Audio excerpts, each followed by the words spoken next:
Hey guys, welcome to all of you on my YouTube channel Sarkari Bharat. So guys, इस video के अंदर हम discuss करने वाले हैं आज का पेपर हुआ है एयरफोर्स XY ग्रुप का एग्ज़ाम हुआ है और 5 नवंबर 2020 को ऑल शिफ्ट के क्वेश्चंस आप सभी के लिए लेकर आया हूं, जिसके अंदर मैथ्स, रीजनिंग, इंग्लिश और रागा के क्वेश्चंस जो भी क्वेश्चंस पूछे गए हैं, खासतौर पर जीके और रागा के क्वेश्चंस, तो जो क्वेश्चंस आपके एग्जामिनेशन में पूछे गए हैं उन सभी क्वेश्चंस को आपके सामने लेकर आया हूँ।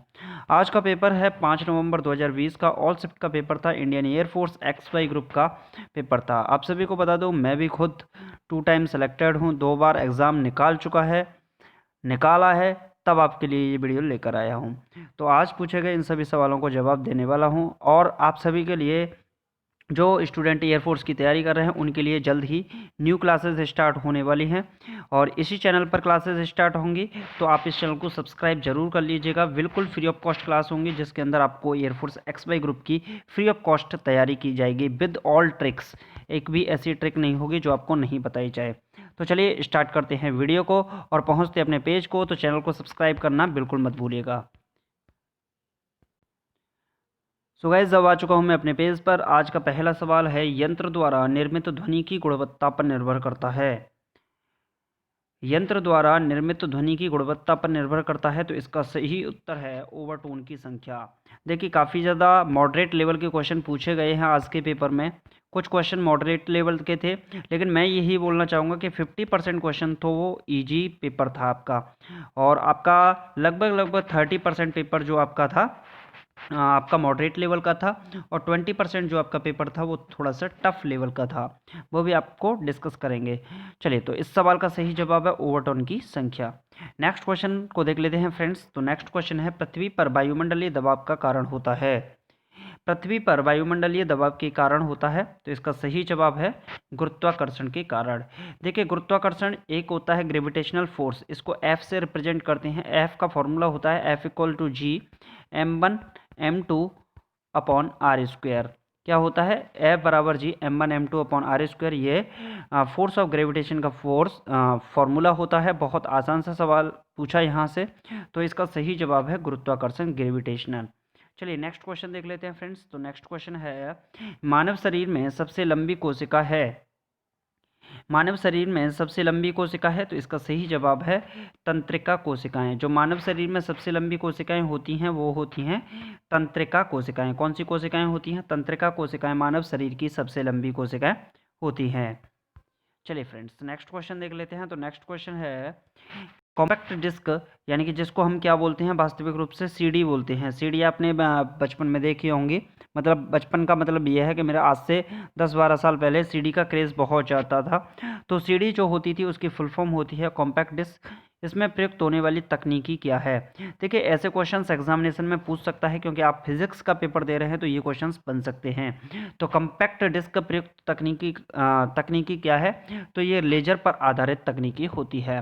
अब किसी ना किसी पेपर में, किसी ना किसी पेपर में आपसे लेजर की फुल फॉर्म पूछ सकता है। LASER, laser. लेजर की फुल फॉर्म होती है लाइट एम्प्लीफिकेशन। ए का मतलब होता है एम्प्लीफिकेशन, स्टिमुलेटेड एमिशन। ई का मतलब होता है एमिशन ऑफ। आर का मतलब होता है रेडिएशन। तो आप यहाँ से पढ़ सकते हो, लेज़र की फुल फॉर्म क्या हो गई? LASER, light amplification by stimulated emission of radiation. दोबारा बोलता हूँ, light amplification by stimulated emission of radiation. चलिए फ्रेंड्स, नेक्स्ट क्वेश्चन देख लेते हैं। तो नेक्स्ट क्वेश्चन ये मैथ का क्वेश्चन है, बहुत ही ज़्यादा आसान सवाल है। सवाल क्या है, राम ने एक गाय 12,500 रुपये में खरीद कर 4% लाभ पर इसको बेच दिया, तो वस्तु का विक्रय मूल्य क्या है? यानी कि गाय का विक्रय मूल्य क्या है? वास्तविक रूप से अगर वस्तु को देखा जाए तो इसे 12,500 रुपये में जब बेचा था, तो इस पर कितने परसेंट का उसने लाभ कमाया? 4% का लाभ कमाया। यानी कि 100% पर कोई भी वस्तु होती है तो उसको 4% के लॉ प्रॉफिट पर उसने 4% के उसने क्या किया? प्रॉफिट पर बेच दिया। यानी कि उसने क्या किया? उसको 104% पे बेचा। 104% की वैल्यू कितनी है? 12,500 रुपये। अब पूछ रहा है विक्रय मूल्य क्या है? क्या पूछ रहा है? विक्रय मूल्य क्या है? तो 104%। यहाँ से आप देख सकते हो, देखिए उसने खरीदी कितने की थी? 12,500 रुपये की खरीदी, और उसने 4% के लाभ पर बेच दी। यानी कि 12,500 रुपये की उसने बेची थी, 12,500 पर उसने 4% का क्या पा लिया, प्रॉफिट पा लिया, यानी 4/100 ऐड कर देंगे भाई। 12,500 रुपये तो उसका कॉस्ट प्राइस था, 12,500 पे उससे 4% का प्रॉफिट हुआ, तो 2 जीरो से 2 जीरो को हम कैंसिल आउट कर देंगे। तो 12,500 125 का अगर 400 से गुणा करेंगे तो ये कितना बनेगा, 500 बनेगा। तो 12,500 प्लस 500 कितना हो जाएगा, ये हो जाएगा आपका टोटल मिलाकर 13,000। कितने रुपए हो जाएगा, 13,000 रुपये हो जाएगा। तो उसका विक्रय मूल्य कितना है, 13,000 रुपये है उसका क्या विक्रय मूल्य। कॉस्ट प्राइस क्या है, 12,500। चलिए नेक्स्ट क्वेश्चन देख लेते हैं फ्रेंड्स। तो नेक्स्ट क्वेश्चन रीजनिंग का क्वेश्चन है, बहुत ही ज़्यादा आसान सवाल पूछा गया। इस टाइप के क्वेश्चन आपकी एग्जामिनेशन में काफ़ी तौर पर पूछे जाते हैं। क्वेश्चन क्या है, क्वेश्चन है बहुत आसान सा सवाल है कि 3 से लेके 15, 15 से 35, 35 से 63, 63 से 99 नेक्स्ट टर्म क्या होगा। तो आप यहाँ से देख सकते हैं 3 से 15 के बीच का जो गैप है वो है प्लस का 12, 15 में अगर 35 को जोड़ा जाए तो प्लस का 20, और 35 से अगर 63 को देखा जाए तो ये बनता है आपका 25 3 28, प्लस का 28 बनेगा। और 63 से इसको 99 को देखा जाए तो ये बनेगा 63 यानी कि 36। आप यहाँ से देख सकते हो 12 फिर 8 जोड़े उसने, फिर 20 में 8 जोड़े, प्लस का 8 किया, फिर यहाँ पर प्लस का 8 किया, यानी कि यहाँ भी प्लस 8 करेगा, यानी 36 में 8 करेंगे जोड़ेंगे तो कितना बनेगा, 44। क्या जोड़ेंगे, 44। तो 99 में 44 को ऐड कर देंगे, 99 में 44 को ऐड करेंगे तो 9 4 13 की 3, 9 4 13 की 3, 13 और 1 क्या होगा, 14। तो 143 इसका नेक्स्ट टर्म होगा। क्या होगा, 143 is the next term of this series. तो बहुत ही ज़्यादा आसान सवाल पूछे जा रहे हैं। अगर आप चैनल पर नए हैं तो यार चैनल को सब्सक्राइब करना बिल्कुल मत भूलिएगा, वीडियो को शेयर भी जरूर कीजिएगा। चलिए देखते हैं नेक्स्ट क्वेश्चन की ओर।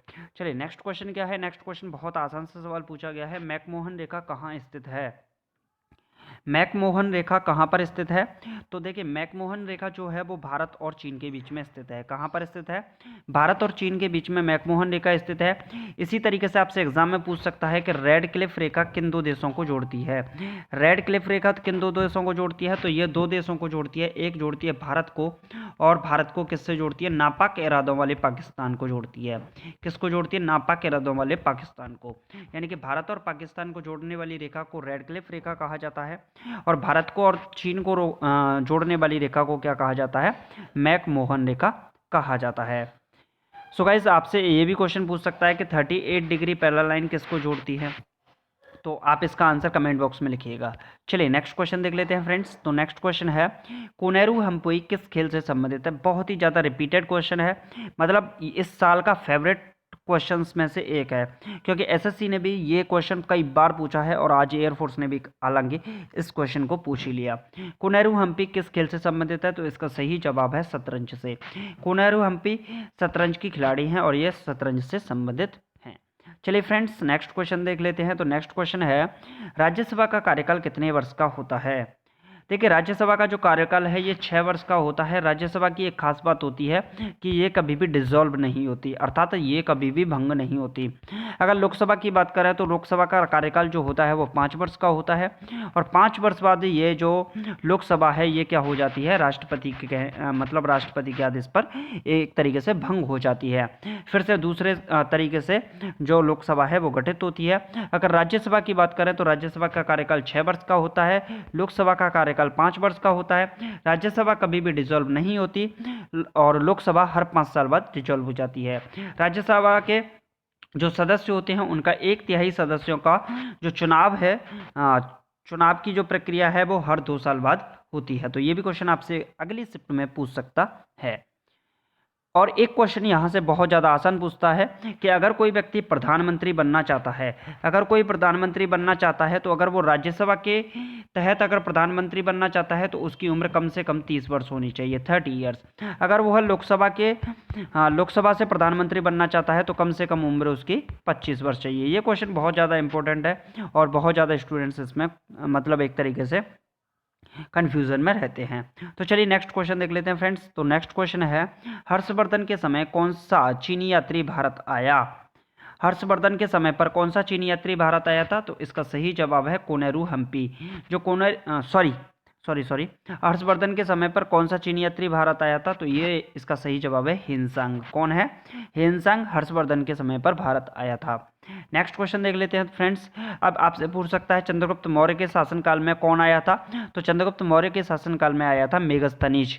कौन आया था? मेगस्थनीज, जिसकी एक पुस्तक है, इसका आपको नाम पता होगा, इंडिका। क्या है? इंडिका। चलिए नेक्स्ट क्वेश्चन क्या है? डीबीएमएस की फुल फॉर्म क्या होती है? बहुत ही ज़्यादा आसान सवाल पूछा गया। चैनल को सब्सक्राइब कर दीजिए और शेयर कर दीजिए इसी बात पर।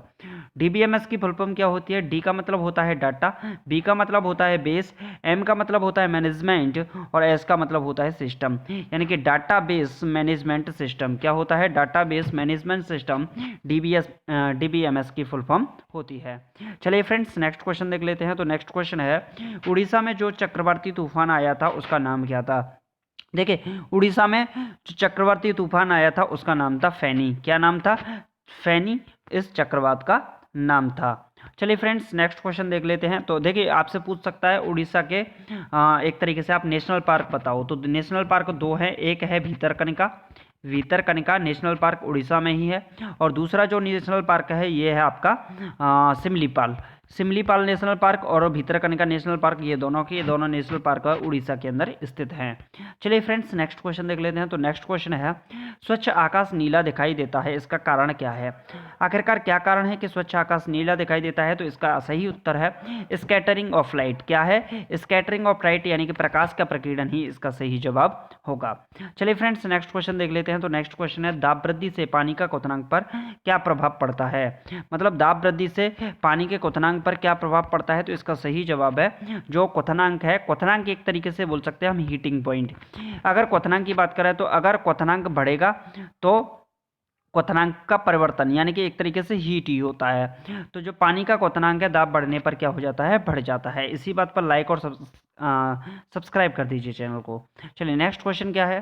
नेक्स्ट क्वेश्चन है, भारत की नौसेना के अध्यक्ष कौन हैं? इस समय पर अगर वर्तमान की बात की जाए तो भारत के नौसेना अध्यक्ष एडमिरल करमबीर सिंह हैं। जो नेवी के जो अध्यक्ष हैं, नौसेना के जो अध्यक्ष हैं वो कौन है? एडमिरल करमबीर सिंह है। अगर भारतीय वायुसेना की बात करता है, वायुसेना के अध्यक्ष कौन है? तो ये भी क्वेश्चन आपसे पूछ सकता है। तो इसका सही जवाब है RKS भदौरिया। कौन है? RKS भदौरिया वायुसेना के अध्यक्ष हैं। अगर आपसे इंडियन मिलिट्री की बात करता है, फौज की बात करता है, एक तरीके से मतलब इंडियन आर्मी की बात करता है, आर्मी की बात करता है, तो इसके अध्यक्ष हैं मनोज मुकुंद नरवणे। कौन है? मनोज मुकुंद नरवणे आर्मी के चीफ हैं इस समय। अगर आपसे बात करता है इस समय CDS कौन है?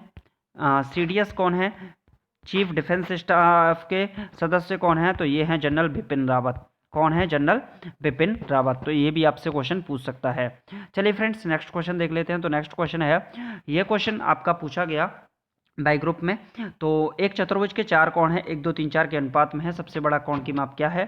तो चारों कोण आप मान लीजिए x प्लस 2x प्लस का 4x प्लस का 5x। मान लीजिए कि x का इसमें मल्टीपल हो रहा था, क्योंकि रेशियो में कुछ ना कुछ तो छूट रहा था, उसका मल्टीपल हमने x मान लिया। चारों कोणों का योग अगर देखा जाए तो चतुर्भुज के चारों कोणों का योग 360 डिग्री होता है। x 2x 3x 3 और 4 आपका 7 7 और 5 12x, यानी कि 12x की वैल्यू कितनी दे रखी है? तो ये दे रखी है आपकी 360। कितनी दे रखी है? 360। 12 से कैंसिल करेंगे, 12 थी 36।